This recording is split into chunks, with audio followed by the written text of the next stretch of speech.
Hola, hola, bienvenidos una vez más a nuestro canal de YouTube. Nosotros somos el grupo Citología, Ciencia y Arte.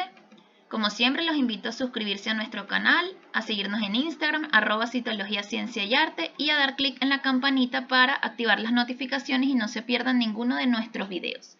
Mi nombre es Elizabeth García y en esta oportunidad les voy a hablar sobre AGC-NOS versus AGC sugestivo de neoplasia. Esta es una categoría diagnóstica que se encuentra dentro del sistema de clasificación Bethesda para el reporte de citología cérvico-vaginal. Antes de comenzar en este tema es importante conocer las diferencias entre las células endocervicales y células endometriales, que son el tipo de células glandulares que vamos a ver en muestras de cuello uterino. Abajo en la descripción les voy a dejar un link del video donde hablamos de las diferencias entre estos tipos celulares. Comencemos. Brevemente vamos a hablar de la diferencia en lo que es el tamaño y morfología con los distintos tipos celulares que vamos a ver en el extendido. Entonces, recordemos que vamos a tener células planas que se caracterizan por ser poligonales con un citoplasma abundante, amplio y un núcleo central. Luego tenemos las células de metaplasia que son ligeramente más pequeñas que las células planas, siguen teniendo un citoplasma amplio, en algunas ocasiones más bien un poco redondeado. La diferencia con las células planas es que las células de metaplasia tienen un citoplasma denso, es decir, que se tiñen muy oscuro con la tinción que sea que estemos utilizando. Y el núcleo, de igual forma que las células planas, tiene posición central. Y por último tenemos las células endocervicales, que son células cilíndricas con núcleo en posición basal y son células mucho más pequeñas que las células planas y las células de metaplasia. Las células endocervicales las podemos encontrar aisladas o dispuestas en lo que conocemos como panal de abeja. Importante tomar en cuenta las diferencias entre células endocervicales reactivas y degeneradas. Y es importante tomar en cuenta esto, ya que este tipo celular en específico es bastante reactivo y en muchas ocasiones se pueden ver células degeneradas. Entonces debemos tener en cuenta y saber diferenciar estos cambios de los cambios atípicos. ¿Por qué? Para evitar diagnósticos falsos positivos. Entonces, antes de entrar en lo que son las lesiones glandulares, vamos a recordar un poco de cuáles son los cambios reactivos y cuáles los degenerativos. Los cambios reactivos vamos a tener aumento del tamaño nuclear, es decir, una nucleomegalia que es ligera o leve.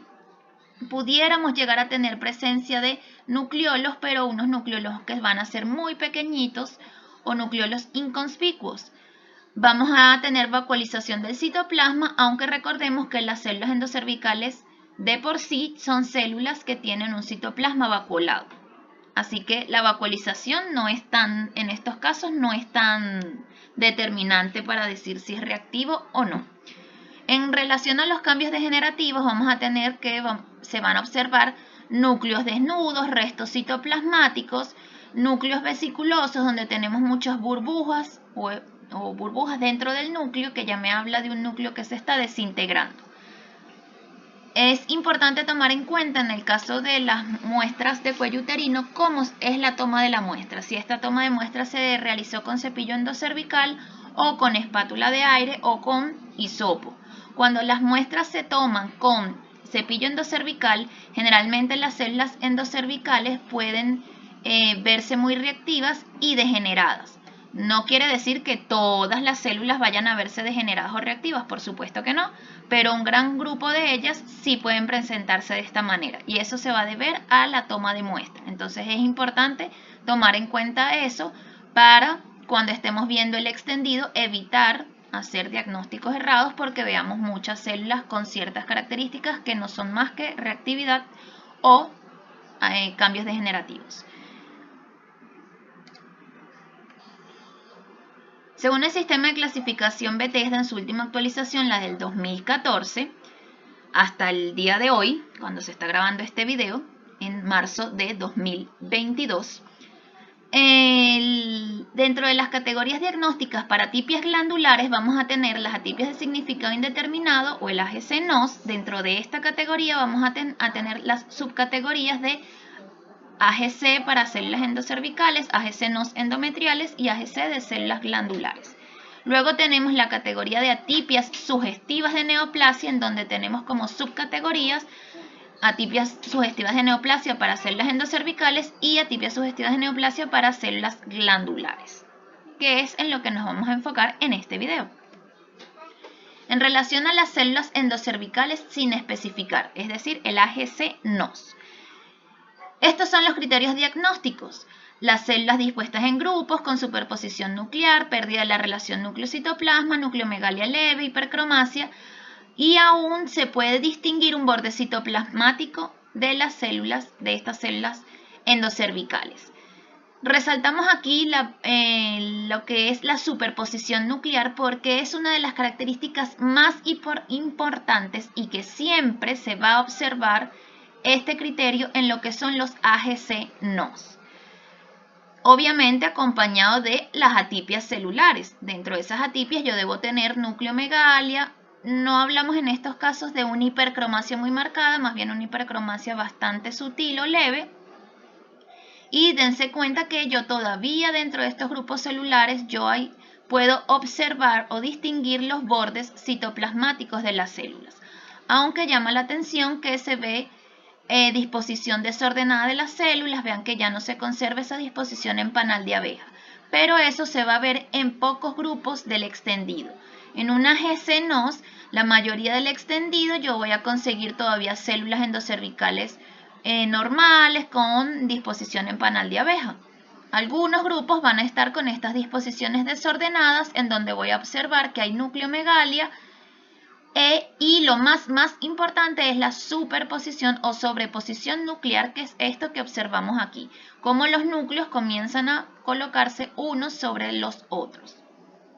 Vemos aquí en la imagen inferior células endocervicales, vemos que tienen núcleos basales. Si nos vamos hacia los bordes de esos grupos celulares, vemos la posición del núcleo, citoplasmas vacuolados, pero veamos que no se conserva esa disposición en panal de abeja. Sin embargo, yo todavía veo bordes citoplasmáticos en las células. Todavía puedo distinguir dónde termina una célula y comienza la siguiente. Más imágenes donde podemos evidenciar sobre todo los bordes citoplasmáticos, que yo todavía logro distinguirlos, y la sobreposición nuclear en la imagen de la derecha. Esta imagen que tenemos aquí, vemos cómo los núcleos se sobreponen. Importante considerar que no basta con la sobreposición nuclear, porque el extendido también me puede llevar a que las células quizás se monten unas sobre las otras. Es una sobreposición nuclear acompañada de atipias nucleares, atipias como nucleomegalia e hipercromacia. Entonces no basta con que hayan núcleos puestos unos sobre los otros, tiene que haber una atipia celular para yo poder comenzar a sospechar de un AGC NOS. Generalmente los AGC NOS endocervicales, cuando se hace el estudio histológico y se hace la correlación citohistológica, generalmente corresponden a pólipos endocervicales o a procesos inflamatorios muy severos. Rara vez una AGC NOS va a terminar siendo un adenocarcinoma. Generalmente son procesos que al corroborarse con la biopsia terminan siendo procesos benignos de tipo pólipos o procesos de cervicitis o procesos inflamatorios muy severos. Luego tenemos los AGC NOS de células endometriales. En estos casos vamos a tener grupos celulares. El Bethesda establece que entre unas 5 o 10 células, pero realmente pueden verse mucho más, porque recordemos cuando las endometriales se descaman en placas y son placas muy numerosas en cantidad de células.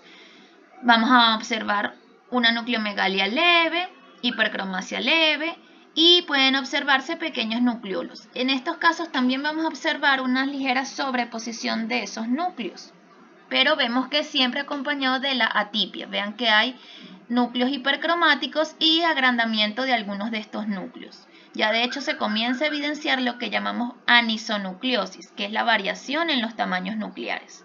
En la imagen inferior podemos ver la presencia de nucleolos, pequeños nucleolos.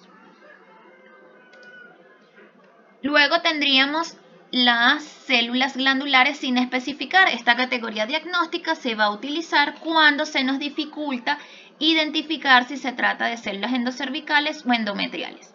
Realmente es una categoría diagnóstica muy poco utilizada. De hecho, ni siquiera en el sistema Bethesda hay fotografías para esta categoría diagnóstica, porque realmente a nivel citológico la gran mayoría de las veces nosotros logramos diferenciar si son células endocervicales o endometriales.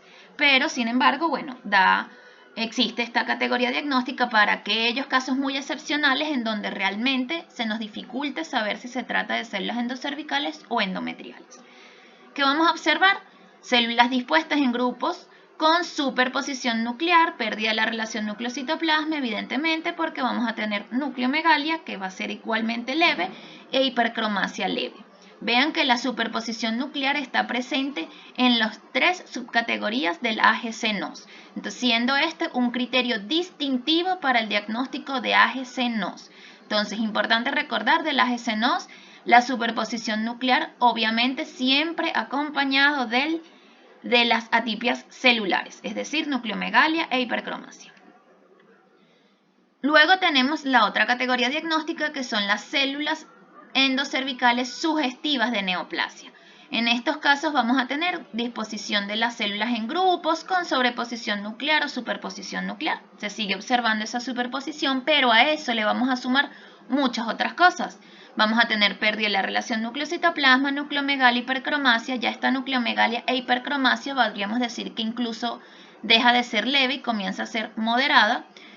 En algunas ocasiones se pudiera llegar a observar mitosis, aunque en verdad no es algo que sea muy frecuente, pero los criterios más distintivos y que siempre vamos a tener presentes en un sugestivo de neoplasia, en un AGC sugestivo de neoplasia, va a ser la anisonucleosis, la pérdida de la cohesividad, los citoplasmas desflecados y bordes citoplasmáticos mal definidos.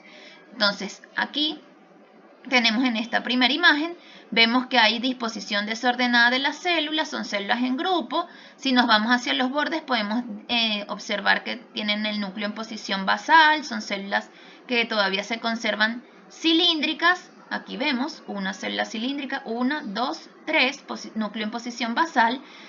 Pero comenzamos a ver que no hay disposición en panal de abeja, es desordenada esa disposición, núcleos sobrepuestos, hay hipercromasia, anisonucleosis, que vemos esa variación en los tamaños nucleares, núcleos que son bastante grandes, núcleos más pequeños, núcleos medianos.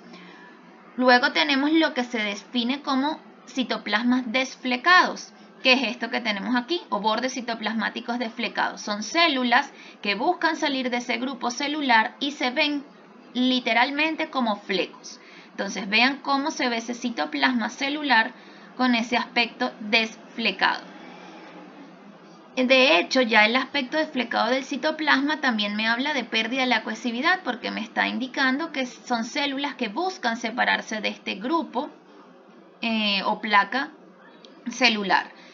En este mismo grupo o en esta misma placa de células podemos observar la pérdida de la cohesividad. Vemos espacios entre las uniones celulares. Ya al haber esas separaciones me habla de pérdida de la cohesividad y eso me va orientando hacia un proceso que posiblemente avance hacia la malignidad.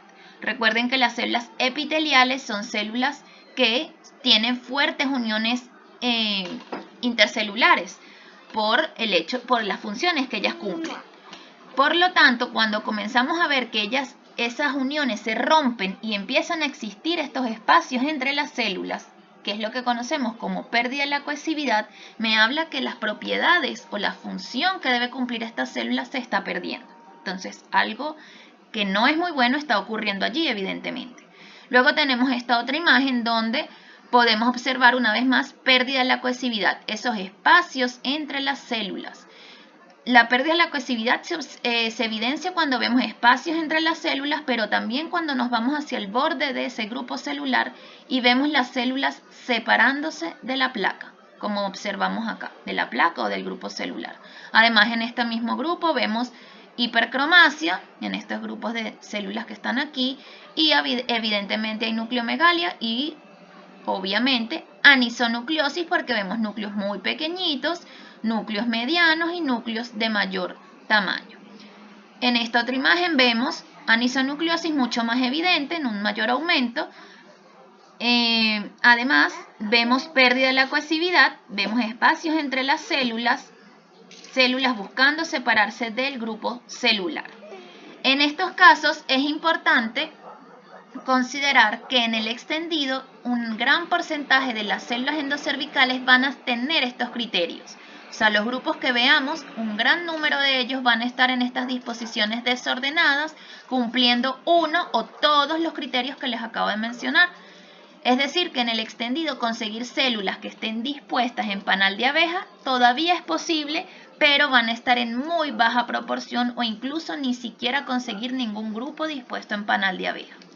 Entonces eso es un aspecto importante para diferenciarlo del AGC-NOS, además de obviamente los criterios que acabamos de ver, como el aspecto de flecado del citoplasma y la pérdida de la cohesividad, que no se observa en el AGC-NOS. Vemos más imágenes, aquí mucho más evidente la anisonucleosis, núcleos muy grandes, núcleos pequeños, núcleos medianos. Pérdida de la cohesividad, espacios intercelulares que me hablan de esa pérdida de la cohesividad. Citoplasmas desflecados, vean esos citoplasmas que se van haciendo como flecos hacia los bordes de las placas. Luego tenemos este otro grupo, hay sobreposición nuclear, vean que todavía se observan aquí núcleos sobrepuestos, aspectos desflecado del citoplasma, pérdida de la cohesividad, grupos desordenados. Vean que es evidente que todos estos grupos son bastante desordenados, ya no se ve el panal de abeja, ni los bordes citoplasmáticos, que yo todavía en el AGC-NOS distinguí el borde citoplasmático. Aquí eso se pierde. Dense cuenta que este grupo celular, aunque parece bastante cohesivo, si nos vamos a ser un poco más detallistas, nos vamos hacia el centro, comenzamos a ver espacios entre las células, me habla de pérdida de la cohesividad, observo esos núcleos, son núcleos con hipercromasia, nucleomegalia y evidentemente la disposición desordenada de esas células, ahí se perdió la disposición en panal de abeja. Aquí una vez más la pérdida de la cohesividad en este otro grupo celular. Diferencias entonces entre AGC-NOS y AGC sugestivos de neoplasia.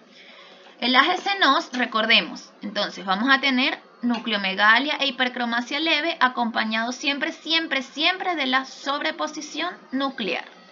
En el AGC sugestivo de neoplasia voy a tener anisonucleosis, que es esa variación en los tamaños nucleares, acompañado de pérdida de la cohesividad, citoplasmas desflecados, bordes citoplasmáticos mal definidos y pudiera todavía observar sobreposición nuclear. Pero lo más importante, citoplasmas desflecados, pérdida de la cohesividad y anisonucleosis. Siempre los voy a observar esos tres criterios en el AGC sugestivo de neoplasia. Diferencias entre AGC y lesiones escamosas. Y esto es importantísimo porque muchas veces se hacen diagnósticos errados de AGC en lesiones que realmente son de origen escamoso. Entonces aquí la importancia de saber identificar el tipo celular.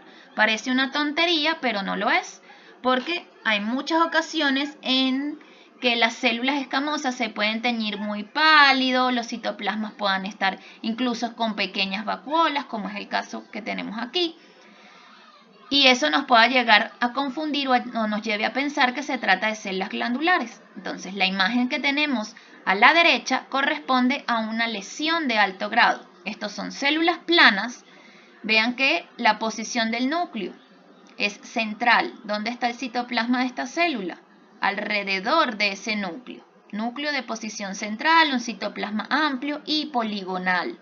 Entonces, aunque hay células que tienen núcleos muy grandes y un escaso citoplasma que me pudieran hacer pensar en células glandulares, debo siempre ver sus compañeras o las células que las acompañan o las células que las circundan a ese grupo celular. Aquí tenemos otro grupo donde vemos que quizás a una vista rápida yo pudiera pensar son células glandulares, pero vamos a ver con detenimiento. Me fijo en estas células que están aquí, núcleos centrales, citoplasmas amplios, vean aquí, citoplasmas amplios, poligonales. Y cerca también además tengo otras células que no tienen atipias quizás tan marcadas como estas, otras, y evidentemente son células planas. Entonces, súper importante, la imagen de la izquierda corresponde a un AGC sugestivo de neoplasia. Vean la anisonucleosis, el citoplasma desflecado, bueno, muy sutil ese desflecamiento en realidad, pero sí vemos la pérdida de la cohesividad y la anisonucleosis. Entonces, muy importante saber identificar el tipo celular. Aquí, ¿cómo sé que son células glandulares? Me voy siempre hacia los bordes de los grupos celulares. Siempre que tengan dudas, vayan hacia esos bordes. Y aquí pueden ver núcleo en posición basal. Aquí se logra todavía ver la forma cilíndrica de la célula. Esta célula también, núcleo en posición basal, aunque ve un citoplasma como muy amplio, pero todavía pudiéramos ver que es cilíndrica y que el núcleo es basal. Aquí, núcleo basal, célula cilíndrica. Recuerden que son células atípicas y la morfología cilíndrica no va a estar como que muy bien preservada, pero todavía la posición del núcleo sigue siendo hacia un extremo de la célula, es decir, una posición basal. Muy importante distinguir el tipo celular que yo estoy viendo con atipia. Eso es vital, porque no es lo mismo decir que la lesión está en epitelio plano que decir que está en epitelio glandular. La conducta del clínico va a ser distinto y el lugar de la toma de biopsia va a ser diferente. Entonces, muy importante eso. No basta con decir es positivo en qué epitelio. Entonces, mucho ojo con eso. Espero que este video les haya sido de utilidad a todos ustedes. Una vez más, los invito a seguirnos en nuestras redes sociales y si les ha gustado, por favor no olviden darle like y como siempre, les invito a si tienen dudas, comentarios, nos quieren escribir o mandarnos incluso casos que quieren discutir con nosotros, nos pueden escribir por el Instagram o directamente a nuestro correo con imágenes de casos o simplemente consultas que nos quieran hacer. Además, en la descripción del video les voy a dejar el link de nuestra página web para que conozcan todos los cursos que dictamos en actualización de citología. Espero que les haya sido de utilidad y nos vemos en una próxima oportunidad.